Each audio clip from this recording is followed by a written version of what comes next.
George Clooney's hilarious Broadway debut and hair color joke, inside the star's NYC night.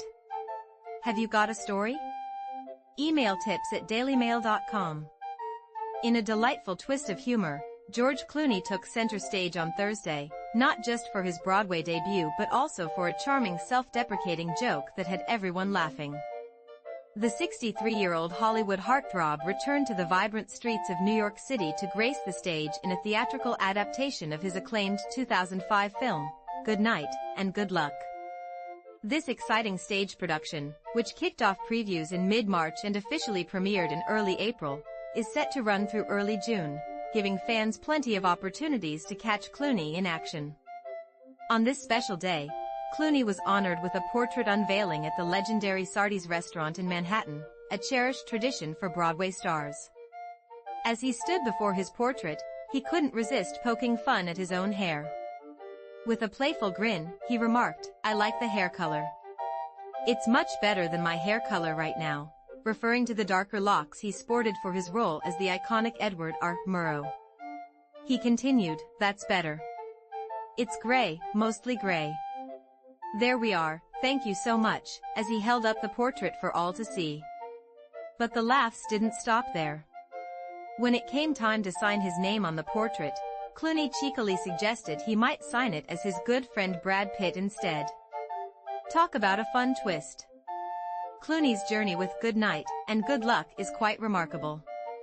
He co-wrote, directed, produced, and starred in the original film, which depicted the intense battle between the legendary journalist Edward R. Murrow and the Red Scare fueled by Senator Joseph McCarthy. Clooney played the role of producer Fred W. Friendly, and the film was a massive success, raking in $54.6 million from a modest $7 million budget and earning 6 Oscar nominations, including Best Picture and Best Director for Clooney himself. Now, in this new stage adaptation, Clooney takes on the role of Murrow, marking his Broadway debut.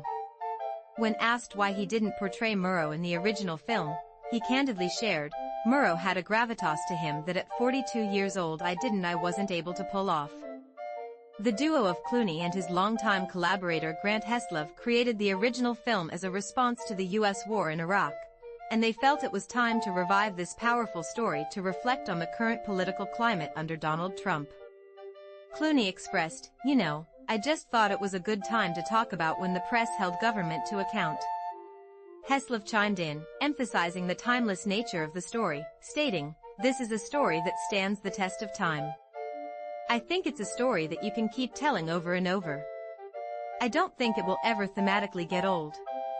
Clooney concluded with a poignant reminder of the importance of journalism, saying, "Journalism and telling truth to power has to be waged like war is waged. It doesn't just happen accidentally. It takes people saying, 'We're gonna do these stories and you're gonna have to come after us.' And that's the way it is." With his signature charm and wit, George Clooney continues to captivate audiences both on and off the stage.